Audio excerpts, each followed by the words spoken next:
오늘 아침 우리에게 주시는 하나님 말씀은 스가랴 6장 1절로 15절까지 말씀입니다. 스가랴 6장 1절로 15절까지 말씀을 봉독하겠습니다.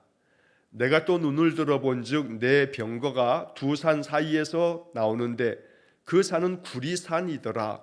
첫째 병거는 붉은 말들이, 둘째 병거는 검은 말들이, 셋째 병거는 흰 말들이, 넷째 병거는 어룽지고 건장한 말들이 메었는지라. 내가 내게 말하는 천사에게 물어 이르되 내 주여 이것들이 무엇이니까 하니 천사가 대답하여 이르되 이는 하늘의 내 바람인데 온 세상의 주 앞에 서 있다가 나가는 것이라 하더라. 검은 말은 북쪽 땅으로 나가고 흰 말은 그 뒤를 따르고 어룽진 말은 남쪽 땅으로 나가고 건장한 말은 나가서 땅에 두루 다니고자 하니 그가 이르되 너희는 여기서 나가서 땅에 두루 다니라 하매 곧 땅에 두루 다니더라. 그가 내게 외쳐 말하여 이르되 북쪽으로 나간 자들이 북쪽에서 내 영을 쉬게 하였느니라 하더라. 여호와의 말씀이 내게 임하여 이르시되 사로잡힌 자 가운데 바벨론에서부터 돌아온 헬데와 도비야와 여다야가 스바냐의 아들 요시야의 집에 들어갔나니 너는 이 날에 그 집에 들어가서 그들에게서 받되 은과 금을 받아 면류관을 만들어 여호사닥의 아들 대제사장 여호수아의 머리에 씌우고 말하여 이르기를 만군의 여호와께서 이같이 말씀하시되 보라 싹이라 이름하는 사람이 자기 곳에서 돋아나서 여호와의 전을 건축하리라. 그가 여호와의 전을 건축하고 영광도 얻고 그 자리에 앉아서 다스릴 것이요 또 제사장이 자기 자리에 있으리니 이 둘 사이에 평화의 은원이 있으리라 하셨다 하고 그 면류관은 헬렘과 도비야와 여다야와 스바냐의 아들 헨을 기념하기 위하여 여호와의 전 안에 두라 하시니라.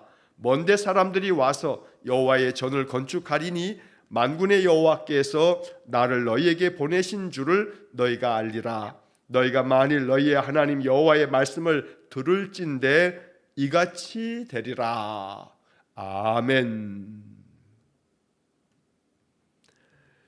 자, 오늘 스가랴 6장의 말씀은 먼저 1절부터 8절까지의 말씀에서 스가랴 선지자가 보았던 8가지의 환상 중에 마지막 8번째 환상 이야기가 적혀져 있고 9절서부터 15절까지의 말씀에서 하나님께서 이 모든 환상을 다 본 스가랴에게 들려주신 하나님의 말씀이 또 이어서 적혀져 있습니다.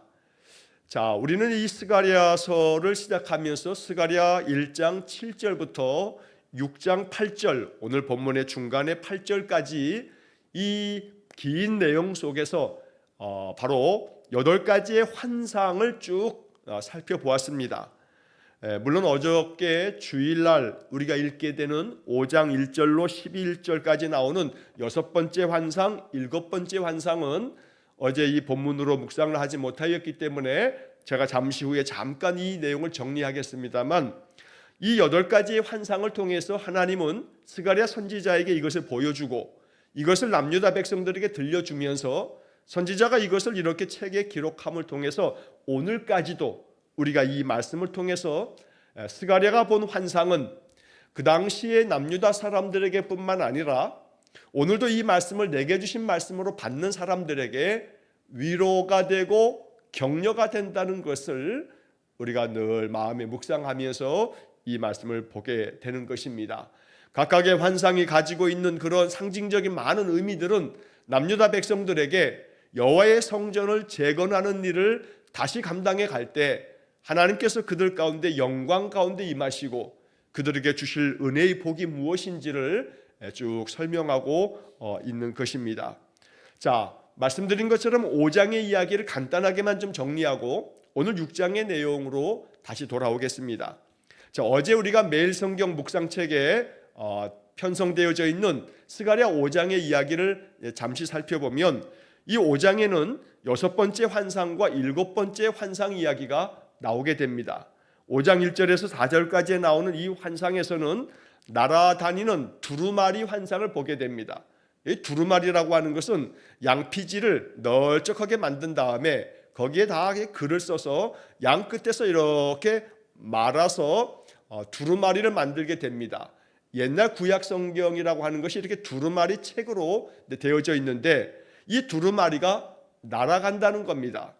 자, 그런데 그 두루마리가 중요한 것은 그 안에 뭐가 써 있냐면 온 땅 위에 내리는 저주가 쓰여 있다고 성경은 적고 있습니다. 그래서 그 저주는 율법을 범하는 이들, 그 중에서 대표적으로 이제 두 가지를 이렇게 언급하고 있습니다만 3절 말씀에 보면 5장 3절에 보면 도둑질하는 자는 이쪽 글대로 끊어지고 맹세하는 자는 그 저쪽 글대로 끊어지리라. 이렇게 두 가지를 대표적으로 언급하고 있지만 결국 이 얘기는 두루마리에 쓰여져 있는 그런 저주의 말씀 그대로 악을 행하는 자들, 하나님의 뜻을 저버리는 자들에게 그 저주가 임하여 그들이 끊어지게 될 거다라고 하는 이야기를 하고 계시는 겁니다.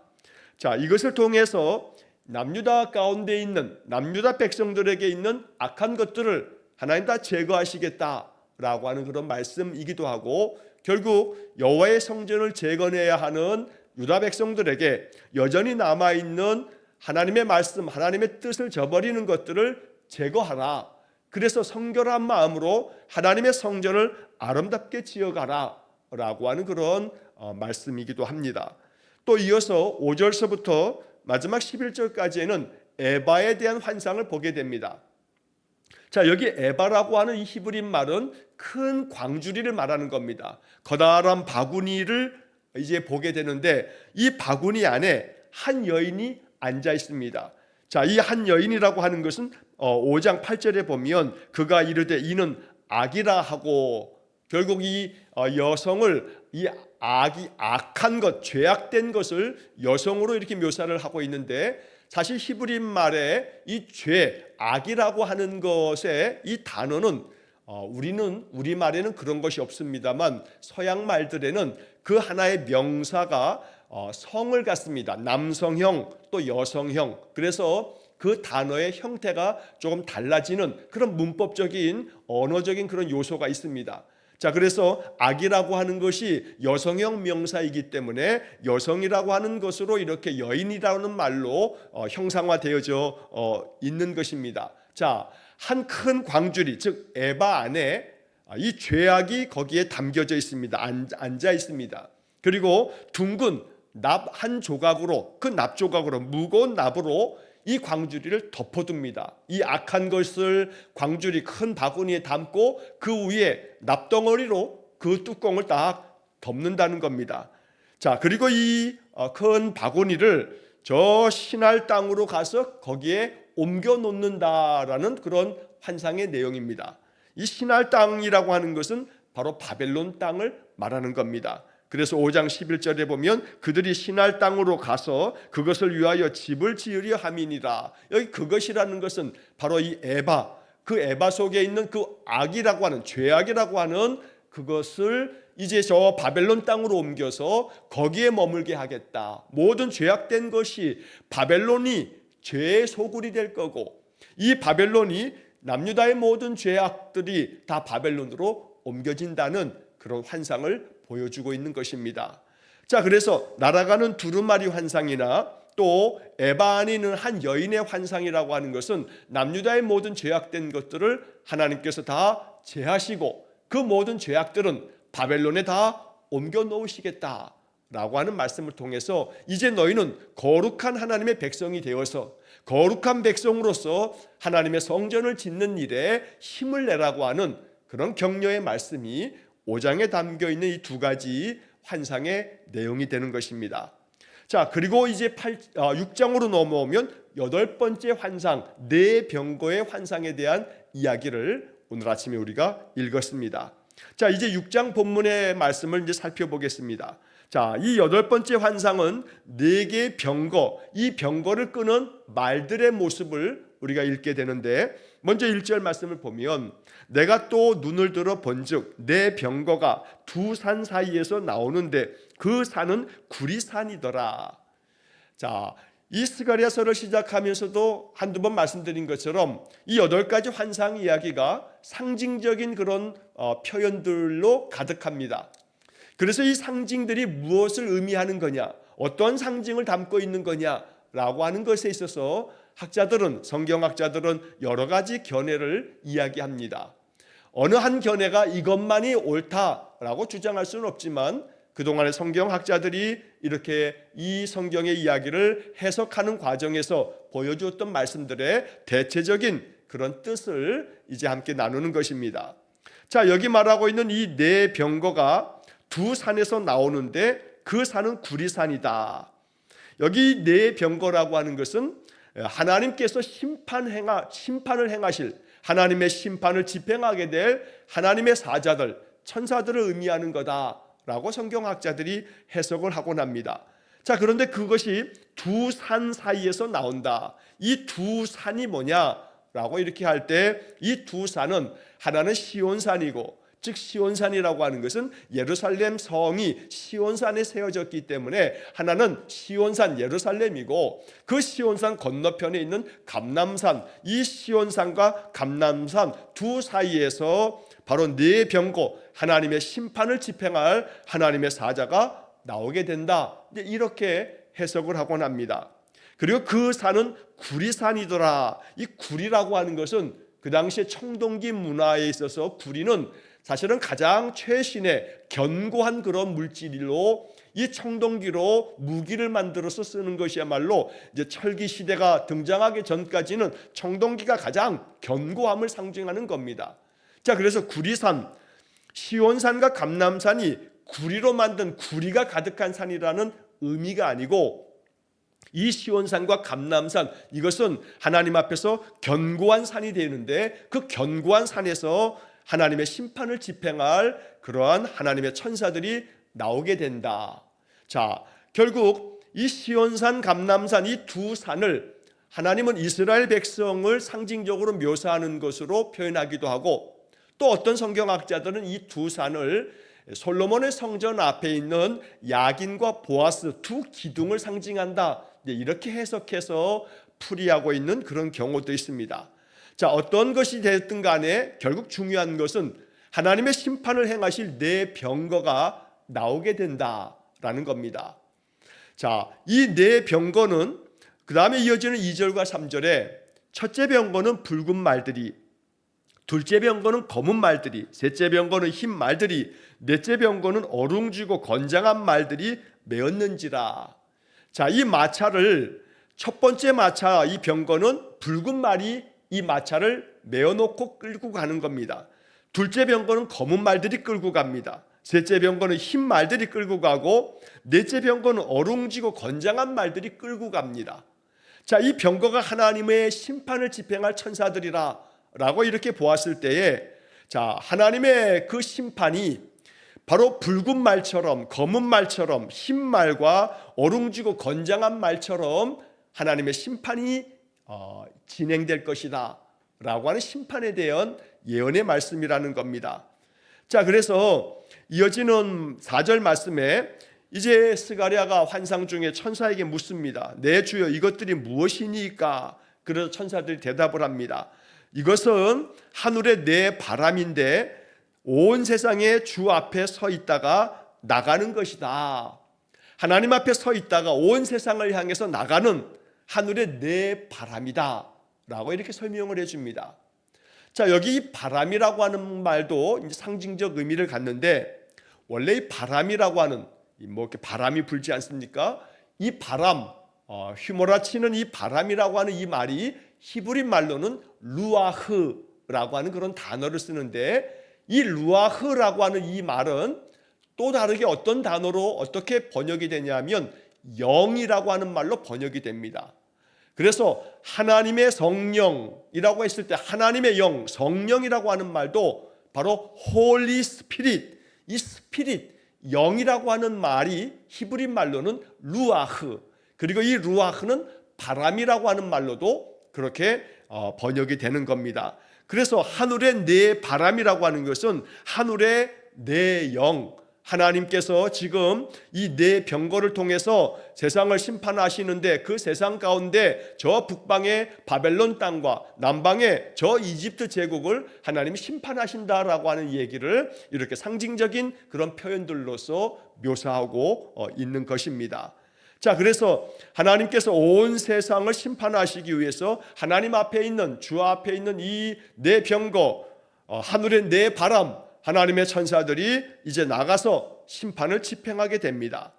자, 그런데 그 병거를 끌고 있는 말들의 이제 색깔이 나오는데, 자, 6절 말씀에 보면 검은 말은 북쪽 땅으로 나가고 흰 말은 그 뒤를 따르고, 검은 말과 흰 말이 나옵니다. 자, 여기서 이 색깔들도 역시 상징적인 의미를 가져서 구약 성경에서 또 신약의 요한계시록에서 이 검은색이라고 하는 것은 바로 이것은 죽음을 상징하는 그런 색깔로 묘사가 되어지곤 합니다. 반대로 흰 말이라고 했을 때 흰색이라고 하는 것은 기쁨과 승리를 상징하는 그런 색깔로 묘사가 됩니다. 자, 그래서 하늘의 네 바람, 즉 네 병거를 이제 검은 말이 몰고 나아가는데 그 검은 말이 북쪽 땅으로 나갑니다. 이 북쪽 땅이라고 하는 것은 바로 바벨론 땅을 일컫는 표현입니다. 자, 그래서 하나님께서 사망 권세로 저 죽음의 땅으로 이 북쪽 땅을 심판하여서 그 북쪽 땅 바벨론이 죽음의 땅이 되어버릴 거다라는 것이고, 그 뒤에 흰 말이 뒤를 따라간다라고 하는 것은 그렇게 죽음의 세력이, 죽음의 권세가 저 북쪽 땅 바벨론을 그렇게 심판하시고 난 다음 그 심판으로 바벨론 땅이 다 멸망함으로 인해서 이제 승리의 기쁨의 노래를 부르는 하나님의 천사가 흰 말을 타고 이제 그 뒤를 따라가서 크게 승리하여 저 북쪽 바벨론 땅을 멸하실 것이라는 그런 말씀을 검은 말, 그 뒤에 이어지는 승리의 흰 말로 이렇게 환상을 보여주시는 겁니다. 자, 그 다음에 이어지는 어룽진 말은 남쪽 땅으로 나가고 건장한 말은 나가서 땅에 두루 다니고자 한다. 자, 이 어룽진 말이라고 하는 것은 얼룩얼룩한, 얼룩진 말을 표현하는 것인데, 이 얼룩진 말이라고 하는 것은 바로 앞에서 붉은 말도 나오고 검은 말도 나오는데 이어지는 이 어룽지고 건장한 말, 이 어룽지다라고 하는 것을 성경학자들은 기근이나 질병을 의미하는 것이다 라고 이렇게 해석을 하곤 합니다. 그래서 하나님께서 남쪽 땅에 기근이나 질병을 통해서 그 땅에 나아가서 심판하실 것이다. 그 남쪽 땅이라고 하는 것은 이집트 땅을, 바로 애굽 땅을 일컫는 표현으로 학자들이 이해를 하는 겁니다. 그런데 역시 그 다음 건장한 말이 나가서 온 땅에 두루 다닌다. 이 건장한 말이라고 하는 것은 견고하고 강한 하나님의 천사가 결국 검은 말과 어룽진 말처럼 온갖 기근과 질병과 또 전쟁과 죽음으로 인하여 멸망당하는 그 온 땅을 이제 이 건장한 말이 두루 다니게 된다. 그래서 하나님의 심판이 완성되어진다라고 하는 그런 의미를 이런 상징적인 그런 표현들로 말씀을 하고 계시는 겁니다. 자, 이어지는 8절 말씀에 보면 그가 내게 외쳐 말하여 이르되 북쪽으로 나간 자들이 북쪽에서 내 영을 쉬게 하였느니라. 자, 이미 저 남쪽의 이 이집트 땅은, 애굽 땅은 바벨론에 의해서 멸망을 당하고 말았습니다. 힘이 위축되어지고 말았습니다. 그래서 바벨론이 더 강성한 그러한 제국을 이루는 그런 때에 하나님께서는 이 바벨론 역시 마찬가지로 메데파사, 페르시아라고 불려지는 나라에 의해서 바벨론이 망하게 되었습니다. 자, 그래서 이 북쪽 세력이라고 하는 것이 더 강력한 그러한 세력으로 형성되어져 있을 때 북쪽에 나아간 자들, 하나님의 천사들이 그 북쪽 땅도 심판할 것을 말씀하면서 그 북쪽에서 내 영을 쉬게 하였다. 자, 내 영을 쉬게 했다라고 하는 이 말은 우리는 지금 개역 개정 성경을 가지고 있습니다만 이렇게 개정되기 이전에 예전에 우리가 사용했던 개역 성경에는 이 말씀이 이렇게 번역되어 있습니다. 내 마음을 시원케 하였느니라. 어찌 보면 문자 그대로 히브리어 성경을 번역한 것은 지금 우리가 읽고 있는 개역 개정 성경, 내 영을 쉬게 하였다. 이게 히브리어 성경에 더 근접한 그런 번역입니다. 하지만 개역 성경의 번역도 그 뜻을 잘 헤아린 번역이라고 할 수가 있겠습니다. 자, 내 마음을 시원하게 하였다. 북쪽으로 나아간 하나님의 사자들이 저 북쪽에 가서 거기에 심판을 행함으로 말미암아 하나님의 마음을 시원하게 하였다. 하나님의 영을 이제 쉬게 하였다. 그렇게 하나님의 심판이 완전하게 이루어질 것을 이렇게 표현하고 있는 것입니다. 자, 이 말씀을 듣는 남유다 사람들이 얼마나 통쾌했겠습니까? 얼마나 마음에 기쁨이 가득했겠습니까? 자기들이 고통스럽게 70년을 고생하며 살았던 저 북쪽의 바벨론 땅이 하나님의 심판을 받아서 멸망당할 것에 대한 말씀을 들으면서 그들은 마음의 기쁨이 가득했을 겁니다. 그래서 하나님께서 이제 하나님의 사자들이 저 북방 땅에 하나님의 심판을 행함으로 말미암아 하나님의 마음이 시원하였다라고까지 말하고 있으니 이 이야기를 들으면서 남유다 사람들은 생각하고 또 말했을 겁니다. 우리의 마음도 시원합니다. 우리의 마음도 이제는 쉴 수 있게 되었습니다. 내 영을 쉬게 하였다. 북방으로 나간 자들이, 나의 사자들이 내 영을 쉬게 하였다. 하나님 말씀하시는데 우리의 마음도 이제는 편히 쉴 수 있게 되었습니다. 그렇게 남유다 사람들의 마음에 기쁨의 말씀이 되었다는 겁니다. 자, 이러한 말씀을 왜 전하시냐 하면 이제 너희들도 내가 이렇게 내 마음이 시원하고 내 영이 쉬게 된 것처럼 너희들의 마음도 시원하고 너희들 안에도 이제 저 북방의 땅이 하나님의 심판을 받은 것이기 때문에 너희들 기쁨을 가지고 이제 여호와의 성전을 짓는 일에만 몰두하여라 라고 하는 그런 말씀이 이런 환상의 목적이라는 겁니다. 8가지 환상은 남유다 사람들을 위로하고 격려해 줍니다. 이 말씀을 들으면서 남유다 사람들의 마음속에는 다시 용기가 생깁니다. 그래서 16년 동안이나 멈췄던 성전을 재건하는 일에 그들이 박차를 가하게 됩니다. 그리고 그 성전이 이제 몇 달 지나지 않아서 완공이 되어지게 됩니다. 솔로몬 당시에 지은 성전하고는 비교할 수 없을 만큼 초라해 보이긴 하지만 그러나 여호와의 영이 임하는 그런 성전임에 틀림없기에 이 남유다 사람들은 성전 재건을 통해서 다시 하나님이 우리와 함께 계신다는 그런 큰 소망을 갖게 되었던 겁니다. 자, 이렇게 8가지 환상 이야기가 이제 끝나고 이어지는 9절서부터 이제 하나님의 말씀이 스가랴에게 다시 임하게 됩니다. 자, 10절 말씀 보니까 사로잡힌 자 가운데 바벨론에서부터 돌아온 헬데와 도비야와 여다야가 스바냐의 아들 요시야의 집에 들어갔나니 너는 이 날에 그 집에 들어가서 그들에게서 받되 은과 금을 받아 면류관을 만들어 여호사닥의 아들 대제사장 여호수아의 머리에 씌우고, 자, 대제사장이었던 여호수아의 머리에 은이나 금을 받아가지고 면류관을 만들어 그 면류관을 대제사장 여호수아의 머리에 씌우라고 하나님 말씀하십니다. 자, 그런데 거기에 이제 여러 이름들이 등장합니다. 자, 바벨론에서부터 돌아온 헬데와 도비야와 여다야가 스바냐의 아들 요시야의 집에 들어갔나니 너는 가서 그들의 집에 들어가서 그들에게서 은과 금을 받아와서 그 은과 금으로 면류관을 만들어서 여호수아 제사장의 머리에 씌워 주어라. 자, 바벨론에서 돌아온 사람들, 이 사람들이 은이나 금을 스가랴에게 내어주고 스가랴는 그것으로 금 면류관을 만들어서 대제사장 여호수아의 머리에 씌워줍니다. 하나님 그렇게 하라고 말씀하십니다. 자, 여기 헬데와 도비야와 여다야라고 하는 이 사람들의 이름은 사실 우리에게 낯선 이름들입니다. 이 이름들은 여기 지금 표현되어 있는 것처럼 바벨론에서 돌아온 사람들입니다. 그러니까 70년 동안의 바벨론에서 포로 생활하며 고통을 겪었던 남유다 사람들을 대표하는 사람들입니다. 자, 이름 속에서도 여기 헬데라고 하는 이름, 물론 돌아온 사람들의 이름 중에 진짜 이 이름으로 사용된 사람을 말하는 것이기도 하겠습니다만 원래 이 헬데라고 하는 이 말 속에는 강한 자, 머리가 된 자라고 하는 그런 의미도 담겨져 있습니다. 그래서 성경학자들은 헬데, 도비야, 여다야라고 하는 이 이름들을 남유다 사람들을 대표하는 대표적인 이름으로 이 이름들을 사용하면서 여기서 의도하는 바는 헬데는 바로 강한 자, 머리가 된 자, 즉 남유다의 그 돌아온 사람들 중에 지도자들을 말하는 거다. 그래서 지도자들에게서부터도 은이나 금을 받아다가 면류관을 만들어 여호수아 제사장에게 씌워줘라.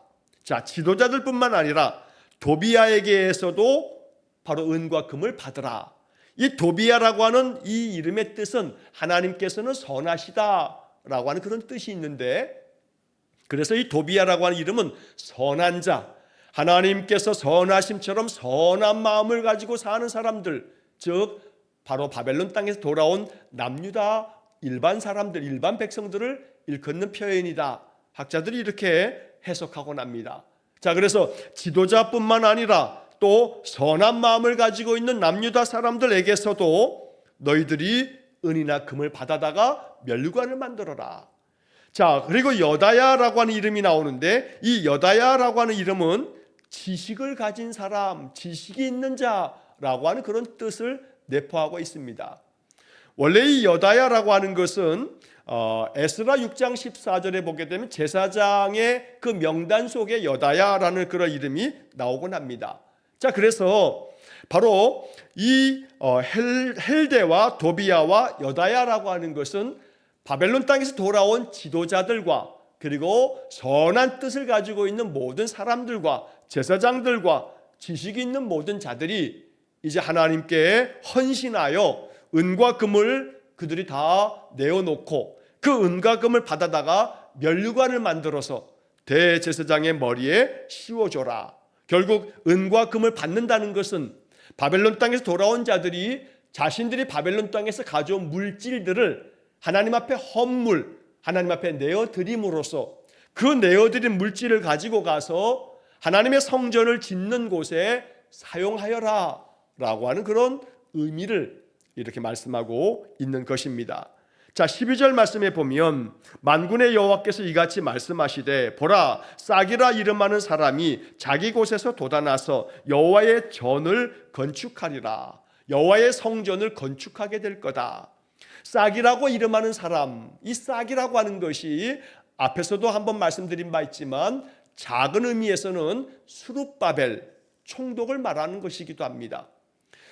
바벨론 땅에서 이 남유다 사람들을 이끌고 돌아왔던 지도자들 중에 가장 최고 지도자였던 수룹바벨, 이 수룹바벨을 싹이라고 이렇게 비유적으로 표현한 것이기도 하고, 또 넓은 의미에서는 이 싹은 장차 오실 메시아 그리스도를 말하는 그런 의미로 해석이 되어집니다.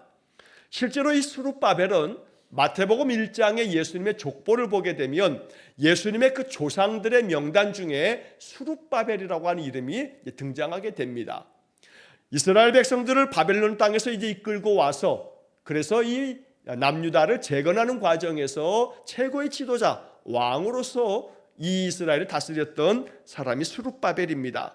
자, 자기 곳에서 돋아난다는 것은 자기 집합 다윗 지파에게서 그가 나와서 여호와의 성전을 건축하게 될 거다라고 하는 그런 말씀을 담고 있습니다. 자, 이어서 13절에 보면 그가 여호와의 전을 건축하고 영광도 얻고 그 자리에 앉아서 다스릴 것이요. 자, 수룹바벨이 바로 장차 오실 메시아께서 이제 하나님의 성전을 건축한다. 작은 뜻에서 그 당시에 있어서는 지금 중단되었던 여호와의 성전을 재건할 것이라는 하나님의 약속의 말씀이기도 하고, 이것이 궁극적으로 가지고 있는 또 넓은 의미에서는 메시아가 이 땅에 오셔서 여호와의 전 하나님의 나라를 세우실 것이다 라고 하는 그런 뜻으로 넓게 해석되어지는 것입니다. 자, 그래서 이제 그 하나님의 거룩하신 이 싹이 온 세상에 영광을 얻게 되고 그 높은 영광스러운 자리에서 다스리게 될 거다. 수룹바벨이 남유다를 다스림과 마찬가지로 장차 오실 메시아가 세상의 모든 것들을 주관하고 다스릴 것임을 예언하고 있는 그런 말씀이라는 겁니다. 또 한편 제사장이 자기 자리에 있으리니 이 둘 사이에 평화의 은원이 있으리라. 모든 것들을 다스리는 왕으로서 수룹바벨과 또 하나님 앞에서 제사장의 사명을 감당하는 여호수아가 함께 화합하여서 평화의 의논을 하면서 이제 하나님의 백성들을 평화의 세계로, 하나님의 그 은총의 세계로 이끌어갈 것을 이렇게 말씀하고 있습니다. 자, 14절은 더 나아가서 그 면류관으로 여호수아 대제사장의 머리에 관을 씌워 대관식을 행하듯이 행하고 난 다음에는 이 면류관을 헬렘과 도비야와 여다야와 스바냐의 아들 헨을 기념하기 위해서 여호와의 전 안에 두어라. 자, 이 면류관을 여호수아의 제사장의 머리 위에 씌워 줌으로써 하나님 앞에서 영광을 얻게 하고 난 다음에 이 면류관을 여호와의 성전 안에다가 두라는 겁니다. 그런데 그 다음에 그 중간에 나오는 말씀에 헬렘과 도비야와 여다야와 또 스바냐의 아들 헨을 기념하기 위해서, 여기 헨이라고 하는 그런 단어가 나오는데 앞에서는 스바냐의 아들 요시야라고 이렇게 말했는데 이 뒤에서는 헨이라고 말합니다. 이 헨이라고 하는 이 단어는 히브리 말로 은혜라고 하는 뜻이 있습니다. 은혜. 그래서 하나님께서 바벨론 땅에서 돌아왔던 헬렘 지도자들과 도비야 선한 자들과 그리고 여다야 바로 지식이 있는 제사장들과 이런 모든 자들이 그들이 은과 금을 내어놓음으로써 면류관을 만들었던 그 면류관을 이렇게 아름답게 헌신한 그 사람들을 위해서, 그 사람들의 선한 그 행실을 기념하기 위해서 여호와의 성전 안에 이것을 두어라. 다시 말하면 바로 말라기 선지자가 말라기 3장에서 말한 것처럼 하나님 앞에 기념책이 있어 그 기념책에 그 이름이 적혀져 있는 그들이 하나님의 복을 얻는 자들이라는 말라기 선지자의 말씀처럼 바로 하나님의 성전에 이 아름다운 면류관을 아름답게 헌신하여 드렸던 사람들을 기념하기 위해서, 그들의 그 선한 행실과 뜻을 기억하게 하기 위해서 이것을 성전 안에 두어서 오랫동안에 이것을 보존하라 라고 하는 그런 말씀을 하고 계시는 겁니다. 하나님은 하나님 앞에 헌신한 사람들의 그 아름다운 헌신을 기억하십니다. 여호와의 성전 안에 그 금면류관, 그들이 바쳤던 그 면류관을 두라고 하시는 것처럼 우리가 아름답게 주님을 위하여 헌신하고 충성하고 주께서 세우신 거룩한 전 교회를 위해서 아름답게 봉사하고 섬기는 모든 것들을 하나님께서 기억하신다는 겁니다. 그러니 너희들이 하나님이 여호와의 전 안에 너희들의 헌신을 잘 보존하여 기억하실 테니 너희들이 더욱더 힘써 성전을 재건하는 일에 헌신하여라. 이러한 맥락 속에서 이 말씀의 뜻이 담겨져 있다는 겁니다. 아울러 15절에 먼데 사람들이 와서 여호와의 전을 건축하리니 만군의 여호와께서 나를 너희에게 보내신 줄을 너희가 알리라. 먼데 사람들이 와서 여호와의 전을 건축한다. 이것은 종말론적인 의미로 해석이 됩니다. 여호와의 성전을 짓는 것은 남유다 사람들에게 주어진 몫이었습니다. 그러나 궁극적으로 이 여호와의 전은 하나님의 나라를 상징하고 신약 시대는 신약의 교회들을 말하는 겁니다. 이 교회가 유다 사람들에게서 의해서만 지어지는 것이 아니라 먼데 사람들을 통해서도 하나님의 교회가 세워지게 되는, 온 세상에 하나님의 전, 하나님의 거룩한 성전, 교회가 세워질 것에 대한 그러한 예언적인 말씀이라고 이렇게 학자들이 이 말씀들을 해석하는 겁니다. 이처럼 하나님께서 오늘 스가랴 6장을 통해서 8번째 환상도 그러하고 이어지는 스가랴에게 주신 말씀들을 통해서 하나님이 죄악된 것들은 여호와의 천사들을 보내서 심판하실 터이니 너희들은 하나님 앞에서 항상 성결한 자가 되어서 하나님의 성전을 아름답게 재건하는 일에 더욱더 헌신하고 힘씀으로써 하나님께서 기억하시는 사람들, 하나님께서 늘 축복하는 사람들이 되거라. 이것이 바로 6장을 통해서 스가랴가 남유다 사람들에게 전해주었던 말씀입니다. 이 말씀을 이 아침에 우리가 받으면서 우리의 삶을 통해서 하나님의 마음을 시원케 해드리고 하나님의 영을 쉬게 해드리는 그런 아름다운 헌신이 우리 안에 있기를 간절히 축원합니다. 예배를 통해서 또 우리의 아름다운 선한 행실을 통해서 하나님께서 믿음의 사람들이 이 땅에서 구별되어지는 거룩한 삶을 살아가는 것, 이것이 바로 우리 안에 성전을 재건해가는 것이다 라고 하는 의미로 이 말씀을 묵상하면서 오늘도 믿음 안에서 승리하는 복된 하루가 되시기를 주의 이름으로 간절히 축원합니다. 기도하겠습니다. 자비로우신 아버지 하나님, 남유다 백성들에게 중단된 성전을 재건하라고 여러 환상의 말씀들을 들려주시고 또 그 약속을 듣고 헌신하는 이들이 오랫동안 하나님의 성전에 기념하기 위해서 보존될 것이라고 말씀하심처럼 자비로우신 하나님, 오늘도 우리 믿음의 사람들이 우리 각각의 처해져 있는 삶의 자리에서, 가정에서나 일터에서나 또 우리가 섬기는 교회에서 아름답게 충성하고 헌신함을 통해서 하나님이 우리의 아름다운 그 믿음의 행실을 기억하시고 또 우리의 삶에 은혜 베푸시는 그런 복된 삶이 되기를 간절히 소원합니다. 오늘도 내 삶을 통해서 하나님께 영광 돌리고 하나님의 마음을 시원케 해드리는 복된 성도들 되게 해 주옵소서. 한날의 모든 삶을 주님께 의탁하오며 예수님 이름으로 기도하옵나이다. 아멘. 우리 구주 예수 그리스도의 은혜와 하나님 아버지의 극진하신 사랑과 성령의 교통하심이, 하나님의 거룩한 성전이 내 삶을 통해서 이루어지기를 소원하며 더욱더 아름답게 헌신하고 충성하기를 기도하는 머리 숙인 귀한 성도들 위해와 저들 가정과 온 가족들 위해 영원토록 함께 하시길 축원하옵나이다. 아멘.